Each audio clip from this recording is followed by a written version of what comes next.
মেয়েটার কথা ভীষণ মনে পড়ে ইসমামের। মনে পড়ে ঠিক দুদিন আগেও যেন হাতে তুলে খাইয়ে দিয়েছিল মেয়েটাকে। স্বাস্থ্যকর খাবারের প্রতি তীব্র অনীহা ছিল, সারাক্ষণ কান্নাকাটি করত জাঙ্ক ফুডের জন্য। রেগে ধমকে বুঝিয়ে মানিয়ে খাওয়াতে হতো। আর সে মেয়ে কি নিজেই নিজের ভাত খেয়ে নেয়। বহুদিন হয়েছে মেয়েটার স্বামীর ঘরে সামনে বসে মেয়েটা খাবার দেখা যায় না। কলিং বেল টিপে দাঁড়িয়ে আছে ইসমাম, তার হাতে দুটো প্যাকেট। বারবার চোখ নামিয়ে প্যাকেটগুলো দেখছে, অপেক্ষা করছে মেয়ের মুখটা দেখার। দরজা খুলে প্রেরণা বিস্ময়সূচক কণ্ঠে সালাম দিল। ভীষণ অবাক, ভীষণ খুশি সে। কুটুম এসেছে, ভাইয়ের শ্বশুর এসেছে, কি করবে না করবে পুরো দিশাহারা অবস্থা হয়েছে প্রেরণার। ইসমাম কুশল বিনিময় করে হাতের খাবার দাবারের প্যাকেটগুলো প্রেরণার হাতে দিয়ে মেয়ের কথা জানতে চাইল। প্রেরণা একটা রুম দেখিয়ে দিল ইসমামকে। পাপাকে দেখে চক্ষু জোড়া ছানা বড়া হয়ে গিয়েছে ইনায়ার। অবাক হয়ে কিছুক্ষণ তাকিয়ে থেকে অস্ফুট বলল, বাবা। ইসমাম মেলান হাসল মেয়েকে দেখে। ইয়ানা তার স্টাডি টেবিলে চেয়ারটাতে বই হাতে নিয়ে বসেছিল। তড়াক করে লাফিয়ে উঠল। ইসমাম তখন দৃষ্টি ঘুরিয়ে ঘুরিয়ে ঘরটা দেখছিল। ভীষণ গোছালো একটা স্টাডি রুম, শান্তিনীরে ইয়ানার পড়ার ঘরটার মতো। ইনায় এগিয়ে এসে বাবাকে জড়িয়ে ধরে ফ্যাস ফ্যাস শব্দ করে কেঁদে দিল। ইসমাম মেয়ের মাথায় হাত বুলিয়ে আশেপাশে তাকে বলো, তোমার পড়ার ঘর? নাক টানলো ইনু। কে বানিয়ে দিয়েছে? প্রীতম। পাপার দিকে তাকিয়ে বলো ইনায়া। ইসমাম দেখলো মেয়েটি প্রীতমের নাম উচ্চারণ করা সময়টিতে তার চোখ দুটো ছলছল করছে। বলল, পড়াশোনা হয়? প্রীতমকে ঠেলতে ঠেলতে তার শ্বশুরের কাছে নিয়ে যাচ্ছে প্রেরণা। প্রীতম বাচ্চাদের মতো ইনিয়ে বিনিয়ে বলছে, আপু একদম পাত্তা দেয় না আমাকে, দেখলেই কপাল কুঁচকে ফেলে। ওনাদের মাঝখানে ঢুকবো না আমি, পরে সালাম দেব না হয়। না তুই যাবি? জোরপূর্বক প্রীতমকে ইনায় স্টাডি রুমে ঢুকিয়ে দিয়ে প্রেরণা। প্রীতম ভীষণ নার্ভাস, শ্বশুরের দিকে তাকে বোকা বোকা হাসল। ইসমামের আবারও হঠাৎ ভীষণ রাগ উঠে গেল প্রীতমকে দেখে। এত নিজেকে বোঝাতে বোঝাতে এলো, তবুও তার মনটা বেঁকে বসলো। এই ছেলেটা তার মেয়ের পাশে কিছুতেই সহ্য হয় না কেন? সব থেকে বড় কথা, এই ছেলে যতদিন ইনোসেন্ট ভাব ধরে থাকুক, ইসমামের কাছে প্রীতমকে ডেভিল লাগে, মিসকে শয়তান লাগে জামাইকে। দেখলে মনে পড়ে যায় সরল মেয়েটাকে ফুসলিয়ে ফাঁসলিয়ে বিয়ে করেছে বদমাসটা। প্রীতম মুসলমান পাড়া গনি ময়রার দোকানে ফার্স্ট ক্লাস মিষ্টি চেয়েও মিষ্টি করে হেসে শ্বশুরকে বলল, আসসালামু আলাইকুম। বাবা কেমন আছেন? মা কেমন আছে? ওনাকে আনলেন না কেন? মুখ দিয়ে মধু ঝরছে। এভাবেই তার হাবলি মেয়েটার মাথা খেয়েছে ইসমাম নিশ্চিত। রাগে শরীর চিপবির করছে। নিজেকে সামলে নিয়ে ঠান্ডা মাথা ইসমাম এক এক করে প্রীতমের সব প্রশ্নের উত্তর দিল। রিসিপশনের আগে পরিমের বাড়িতে আসবে না তাও বলল। ইনুকে টেনে একপাশে দাঁড় করে প্রীতম ফিসফিসিয়ে জানতে চাইল, আমি বাজারে যাচ্ছি। বাবা কি খেতে ভালোবাসেন? পাপা আমার মতো সব কিছু খেতে ভালোবাসে, তবে সব কিছু নিয়ে আসি বাজার থেকে। প্রীতম সত্যি সত্যি ওয়ালেট ফাঁকা করে শ্বশুরের জন্য বাজার করেছে। সে মোটামুটি নিশ্চিত হিটলার শ্বশুর খাবেন না, তবুও এনেছে। প্রেরণা হেল্পিং হ্যান্ড নিয়ে গুছিয়ে বসিয়েছে কিচেনে। মোট 11টা আইটেম প্রস্তুত করে টেবিল সাজালো। খুব একপাশে রেখে ইসমাম সত্যি সত্যি জামাই বাজার করে খাবার খেলো। খেতে খেতে জানালো তার এখানে আসার কারণ। স্বামী পাঠিয়েছে তাকে। ইসমাইয়ের বিয়ের কথাবার্তা চলছে। এই অবস্থায় ইনুকে কতটা দিন ইনশার কাছাকাছি থাকতে হবে, সব পাকা হয়ে গেলে ইনু রিসিপশনের সময় ইনশার আন্টি বদল হয়ে থাকবে। ইনু অবাক হয়ে বলল, আপুর বিয়ে হুট করে এভাবে হুট করে কিভাবে? ইসমাম খেতে খেতে মেয়ের দিকে তাকায়, শীতল কণ্ঠে বলে, আমার বড় আম্মা লক্ষ্মী বাচ্চা, বড়দের সিদ্ধান্ত তার কাছে সব কিছু। হুট করে বিয়ে হচ্ছে না, ধীরে সুস্থেই হবে। হুট করে বিয়েটা তোমার হয়েছিল। ইনায়া চুপ হয়ে যায়। প্রীতম খাওয়া থামিয়ে শ্বশুরের দিকে তাকায়। একমাত্র তার কারণেই এই খোটা আজীবন ইনুকে শুনে যেতে হবে তা সে জানে। পৌনমীকে ধরে ধরে আনলো প্রেরণা। মেহমানের সাথে খেতে বসেছে সবাই। ইসমাম পৌনমীকে দেখে মন খোলা একটা হাসি দিয়ে বলল, কেমন আছো আম্মু তুমি? প্রেরণা একটা ব্যাপারটা বেশ ভালো লাগে, ও বাড়ির মুরব্বীরা বরাবর পৌনমীকে মেন্টালি সাপোর্ট দিয়েছে।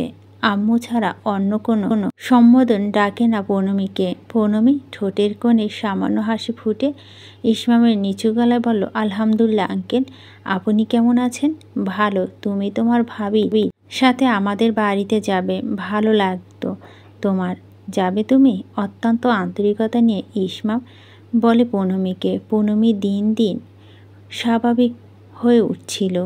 শুধু ও বাড়ির কথা শুনলে মুখটা পাংশুবর্ণে হয়ে যায়। ও বাড়ির সাথে একটা লোক জুড়ে আছে, একটা উগ্র লোক। পৌনমী যা কথা সহ্য করতে পারে না, গোটা মানুষটাকে পৌনমী সহ্য করতে পারে না। ফালতু লোক, বেয়াদব, উন্মাদ আর আতঙ্ক পৌনমীর জীবনে একটা গ্লানি। সেই দুপাশে মাথা নেড়ে অস্ফুট বলল, না আঙ্কেল, যাব না। ইনা একদম ইচ্ছে করছে না প্রীতমকে ছেড়ে যেতে। রোজ রাতে প্রীতমের বাহুডোর আবদ্ধ হয়। উষ্ণতার চাদর মুড়ে ঘুমিয়ে থাকা একটা সুখ মিশ্রিত বাজে অভ্যাস হয়ে গিয়েছে মাত্র কয়েকদিনে। মূলত সমস্যাটা এখানে। লোকে শুনলে হাসবে, এই কথা সেই কথা, বহু কথা ইনায়াকে শোনাবে। তবে ইনায়া স্বীকার করতে আপত্তি নেই, সে ভীষণ বরপাগল হচ্ছে। যাওয়ার আগে ইসমামের জামাই থেকে বিদায় নেওয়ার সময় প্রীতমকে শান্ত স্বরে বলল, সময় সুযোগ হলে তোমার শাশুড়ি আর চাচা শ্বশুররা তোমাকে এই বাড়িতে যাওয়ার অনুরোধ করেছে। ঘুরিয়ে পেঁচিয়ে জামাইকে নিমন্ত্রণ করেছে ইসমাম। জামাই অপছন্দ হলে সামাজিকতা করল। বাবারা করে এমন। বাবারা এক সময় না এক সময় করতে বাধ্য হয়, মানতে বাধ্য হয়। নিচতলা থেকে হাসাহাসি মৃদু গুঞ্জন ভেসে আসছিল। বহুদিন পরে এমন হাসাহাসি ঝংকরে মুখরিত হচ্ছে শান্তিনীর। কিন্তু কী কারণ? ইনসা বুঝতে পারছিল না। সে সবার কাছ থেকে আলাদাই থাকে। গতকাল বিকেলে ইনায়া আসার পরে সে নিজের ঘর থেকে বেরোয়নি। কুমিরের মতো শুয়ে আছে বিছানায়। তবে এবার যে তাকে একটু নিচে যেতে হবে, বিশেষ কাজ আছে তার। নিচতলা বাড়ির অনেকেই ছিল, হাসছিল ইনায়ার হাতে রান্না খেয়ে। ইনসা ধীর পায়ে হেঁটে নিচে নামে। তাকে দেখতে লাগছে ভীষণ অসুস্থ, রোগা লাগছে আগের থেকে। এমনিতে ইনসা লম্বা পাতলা, কয়েকদিনে ধকলে আরও রুগ্ন লাগছে। তার পরনে একটা খয়েরি টি শার্ট, একটা ঢিলেঢালা সাদা পায়জামা। চুলগুলো উস্কো খুস্কো, শ্যাম্পু করা হয়নি, 2 দিন হয়েছে। ওকে দেখে সবাই হাসি থামিয়ে ওকে দেখতে লাগলো। ইনসার বিয়ে হবে মঈন ফরাজি পাত্র। যতই যাই হোক সবাই আনন্দিত, ভীষণ আনন্দিত। মেয়েটা সব ভুলে ঠিক সময়ে সঠিক সিদ্ধান্ত নিতে পেরেছে ভেবে। শামিন আর ইলহাম অফিসে ছিল তখন। পরি চেম্বারে। ইনসাও গিয়ে সরাসরি আলোর সামনে দাঁড়িয়ে শুরুতেই বলল, কথা ছিল মাম্মা, বলো। অন্যদিক মুখ ঘুরিয়ে রেখে জবাব দিল আলো। মঈনের নাম্বারটা দাও, ধূরভাবে বলল ইনসা। আলো মেয়ের দিকে ভুরু কুচকে তাকায়। কেন, কী কথা তোমার? কথা তো আমরা বলেছি। একটা লম্বা শ্বাস ফেলে ইনসা বলল, ভয় নেই, আমি বিয়ে ভাঙব না। আমার ওনার সাথে কিছু কথা আছে। কোনো কথা নেই তোমার, তেজ নিয়ে বলে আলো। তুমি নাম্বারটা দিবে না? না। ইনসা ঘুরে ইহানের কাছে গেল। ইহান, মঈনের নাম্বারটা দাও। ইহান বোনের দিকে কিছুক্ষণ তাকিয়ে থেকে মুচকে হেসে মঈনের নাম্বারটা দিল। ইনসা নাম্বারটা সেভ করতে আলো একটানে তার ফোন নিয়ে নেয়। ইনসা অবাক হয়ে বলে, এসব কি আম্মা? আগে বলো তুমি কি বলবে মঈনকে? বললাম তো বিয়ে ভাঙব না, আমার কথা আছে ওনার সাথে। কি কথা আমাদের বলো আগে। ইনসাও কিছু না বলে মায়ের থেকে ফোনটা নিতে গেলে আলো ফোন দেয় না। রীতিমতো মা মেয়ের হাতাহাতি লেগে যায়। সবাই হতভম্ব হয়ে দেখছে ওদের। আলো এমন আচরণে ইসমাম বিরক্ত হয়ে বলল, মেয়ের সাথে এমন আচরণ করছো কেন তুমি? অদ্ভুত। ওরা দুজন দুজনার সাথে কথা বলবে না? মঈনুর থেকে জানতে চায় ও রাজি কিনা বিয়েতে। দুজনের মতামত নিজে কানে শোনা জরুরি। তুমি এমন অদ্ভুত আচরণ করছো কেন? মেয়ের হবু জামাইয়ের সাথে কি বলবে সেটা আমাদের শুনিয়ে বলবে? আলো চুপ করে থাকে। ইহান বলে, বড় মা একটু বোঝো, ওভার হয়ে যাচ্ছে সব কিছু। ইনশাহ দাদানের কথায় পিঠ বলল, আমাকে কারো বুঝতে হবে না দাদান। কথাটা বলেই আলো হাত থেকে ফোনটা নিয়ে ইনশা দোতলায় চলে যায়। ইহান ঘুরে আলোর দিকে তাকিয়ে বলে, একটু শান্ত নরম হয়ে কথা বলা যায় না ওর সাথে? বড় বাবা ওর সাথে কথা বলে না, তুমি বলো, তাও এভাবে বলো। দুদিন পরে যখন বাড়ি থেকে চলে যাবে তখন তো নাকে পানি চোখের পানি এক করবে।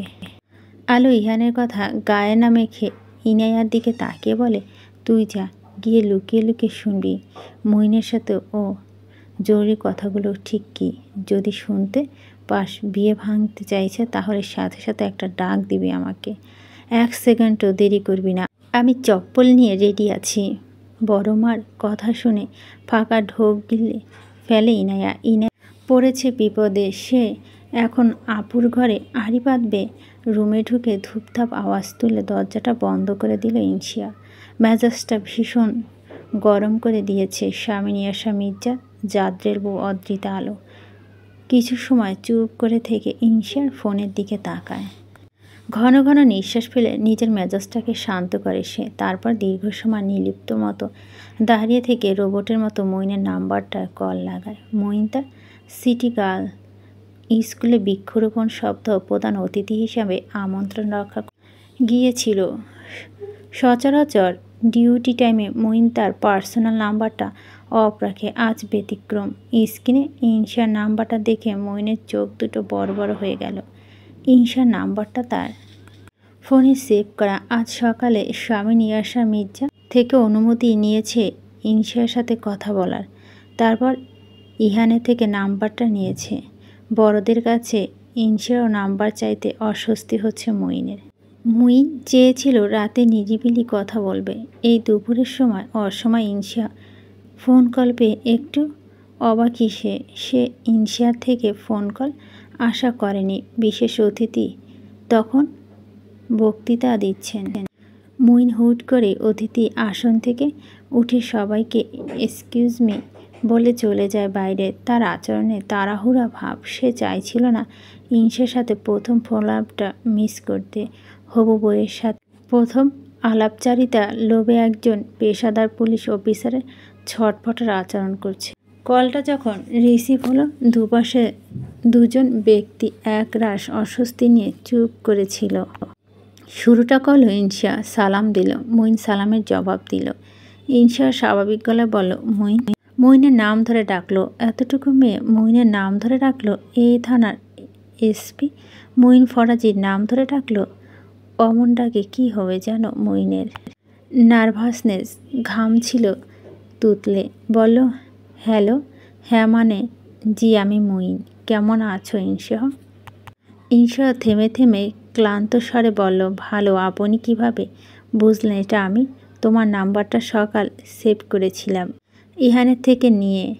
ও শুকনো গলায় বলল ইনশাও। মইন কিভাবে কথা আগাবে বুঝতে পারছিল না। হুট করেই বলল, শামীন বাবা কেমন আছেন? মইন জানে শামীন বাবা কেমন আছে, তবুও জানতে চাওয়া। ইনশাও নিচু গলায় বলল, জি ভালো। বাড়ির সবাই ভালো আছে? জি ভালো আছে, রোবটিক জবাব ইনশিয়ার। মইন কথা খুঁজে পাচ্ছে না কেন, অথচ অনেক কথা ভেবে রেখেছিল সে ইনশিয়ার সাথে প্রথম ফোন আলাপে বলবে। অদ্ভুত তো, ভীষণ রাগ হয়েছে মইনের। কথাগুলো খুঁজে পাচ্ছে না কেন, কোথায় লুকালো কথাগুলো। নীরবতা ভেঙে ইনশাও ডাকলো, মইন। আবারও সুমিষ্টি কণ্ঠস্বর তার নামটা উচ্চারিত হলো। মইন তো এখানে আটকে যাচ্ছে বারবার। এত সুন্দর করে তার নাম কেউ ডেকেছে বলে মনে করছে না। কিছুক্ষণ চুপ থেকে মইন সম্মতি ফিরে পেল নিজের। গলা খাকেলি দিল। ইনশাও বলতে লাগলো, আপনার সাথে আমার কিছু কথা ছিল মইন। জি বলো। আমি ফিরে আছি। এভাবে নয়, কথাগুলো আপনাকে সামনাসামনি বলতে চাই আমি। আই থিঙ্ক আমাদের মিট করা প্রয়োজন। মইন কিছুক্ষণ চুপ থাকলো, তারপর বলল, ঠিক আছে, আমি শামীম বাবা থেকে পারমিশন নিয়ে তোমাকে টাইম এবং মিটিং পেয়ে জানিয়ে দেব। ইনশা চুপ করে থেকে বলল, জি। আর কিছু বলবে? হুট করে কথাটা বলে কপাল চাপড়াচ্ছিল মইন। সে এটা কেন বলল? কোনো কাণ্ডজ্ঞান নেই তার। মেয়েটা হয়তো ভাবছে তার ফোন রাখার তারা। নার্ভাসনেস গুছিয়ে কথা বলতে পারছিল না মইন। ইনশা বলল, জি না, এটা বলতে ফোন দিলাম, রাখছি। কলটা থুম করে কেটে দিল। মইন কপালে কুচিয়ে ফোন হাতে দাঁড়িয়ে আর একটু সময় কথা বলতে চেয়েছিল মইন, অথচ নিজের কথা হারিয়ে বসেছিল। তারপর সাংবাদিকের সামনে ব্রিফিং দেওয়া মইন ফরাজির কথা হারিয়ে বসেছিল। ভীষণ অদ্ভুত লাগছে এই মুহূর্তকে। মইনের জীবনে প্রথম। ইয়ানা দরজা আড়ি পেতে দাঁড়িয়েছিল। ইনশা ঘর থেকে বেরোতে তার রুমের দরজা সিটকেনি সরিয়ে দুটো কপাট ধরে টান দিতে ইয়ানা হুমড়ি খেয়ে নিচে পড়ল। ভীষণ হতভম্ব ইনশা বলল, তুই? ইনা মেঝেতে বসে মৃদু আর্তনাদ করছিল। ভীতকণ্ঠে বলল, আপু, বর্মা পাঠিয়েছে। আমি কিচ্ছু করিনি। ইনশা একটা দীর্ঘশ্বাস ফেলল। তার বাড়াবাড়ি খ্যাত মাম্মামকে কিছুই বলতে ইচ্ছে হলো না আর। ইহান এলো নিচতলা থেকে। ইনশাকে দেখে হাতে ফোনটা বাড়িয়ে দিয়ে বলল, ইরফান তোর সাথে কথা বলতে চায়। ভাইয়ের কথা শুনে আবেগতাড়িত হয়ে ফোনটা নিয়ে নিল ইনশাও। আজ কতদিন পরে কথা হবে ভাইটার সাথে। ইয়ানা ফোনের উপর হুমড়ি খেয়ে বলল, সে আগে কথা বলবে ইরফানের সাথে। তাই ইনশা তাকে সুযোগ না দিয়ে ইহানের ফোনটা নিয়ে দৌড়ে আবারও নিজের ঘরে ঢুকে দরজা লাগিয়ে দিল।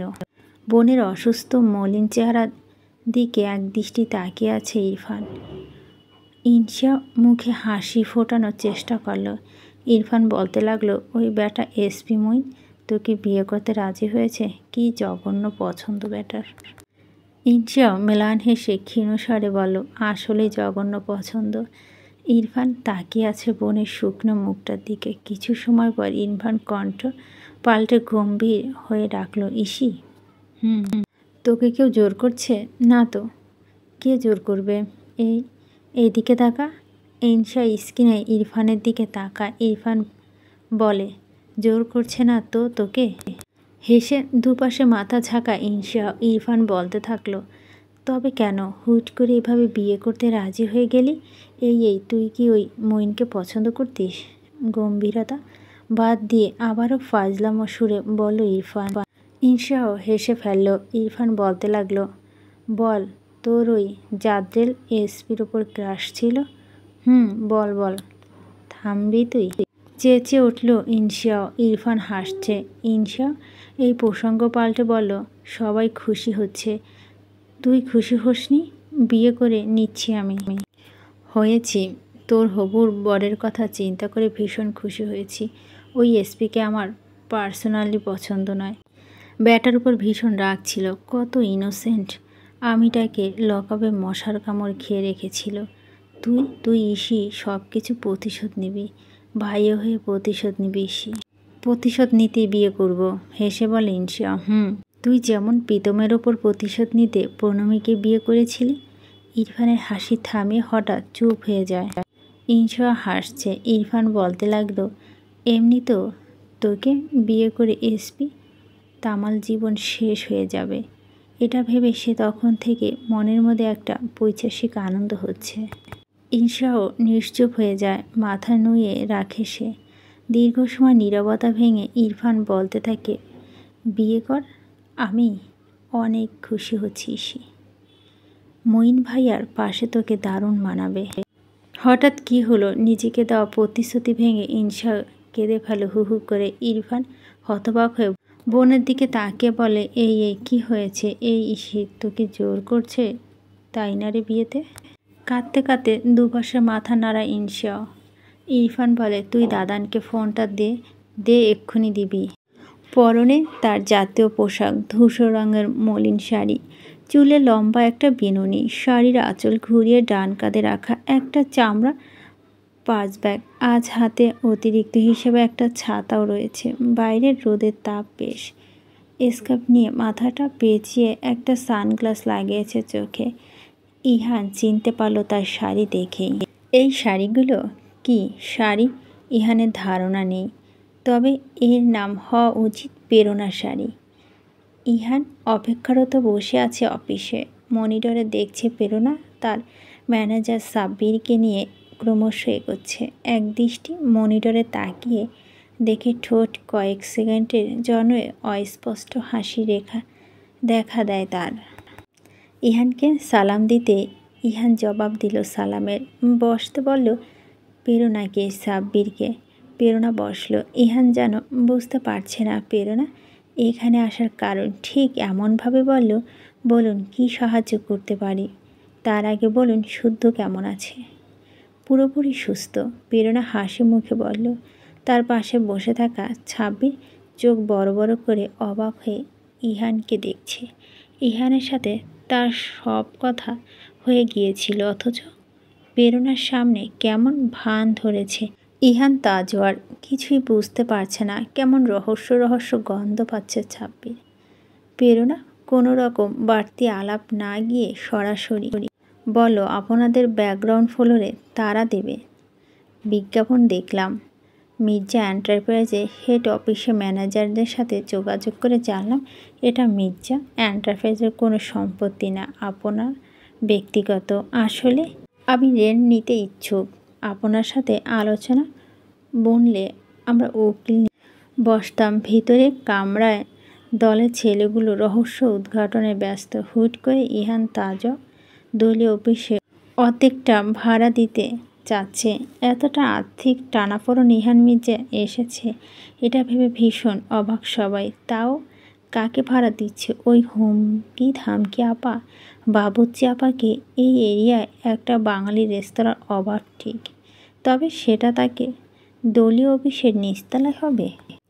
মানে ওই বাবুর্চি আপা গ্রাউন্ড ফ্লোরে বেশ জমে সর্ষে ইলিশ রাঁধবে, আর এই থানার অপোজিশন পার্টি সভাপতি ইহান তাজওয়ার সেকেন্ড ফ্লোরে তার দলীয় কাজ পরিচালনা করবে।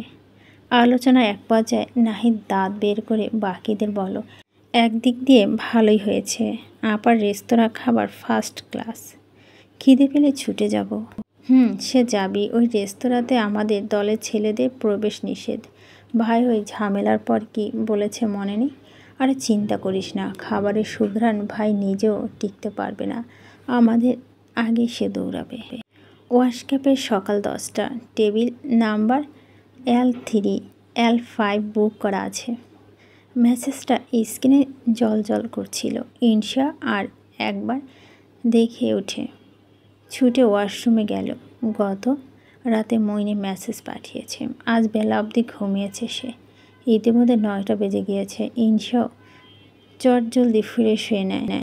একটা সাদা টি শার্টের ওপর কটন ব্লু অ্যান্ড ব্ল্যাক চেকের ক্যাজুয়াল শার্টের হাতা ফোল্ড করতে করতে ইনশা নিজেকে আয়নায় দেখল। ভীষণ জঘন্য হয়ে উঠেছে চেহারা। মরা মাছ নয়, মাছের কঙ্কাল লাগছে তাকে। চুলে উঁচু করে একটা পনিটেল করা, মাথায় একটা ক্যাপের পরে নিয়ে পাঁচটা এবং ফোনটা হাতে নিয়ে সিনকার্সের পা গলিয়ে দ্রুত পায়ে ধূপধাপ শব্দে সিঁড়িতে ভাঙতে থাকে সে। নিচতলা তখন আলো। শামিন ইয়ানা ছিল। সবাই ইনশাকে দেখছে, তবে শামিন এক পলক মেয়েকে দেখে চোখ নামিয়ে নেয়। ইনশা স্বাভাবিক গলায় শামিনকে শুনিয়ে আলোকে বলে, আমি মইনের সাথে দেখা করতে যাচ্ছি। আলো পা থেকে মাথা পর্যন্ত দেখল মেয়ের। কপাল কুঁচকে ফেলে তৎক্ষণাৎ কণ্ঠে একরাশ বিরক্ত মিশিয়ে বলে, যাচ্ছ ভালো কথা, এই পোশাকে যাবে? ইনশা বরফ ঠান্ডা গলায় বলো, তবে কি পরব? একটা সুন্দর দেখে সালোয়ার স্যুট পরবে, ওড়নাটা সুন্দর করে রাখবে। কেন?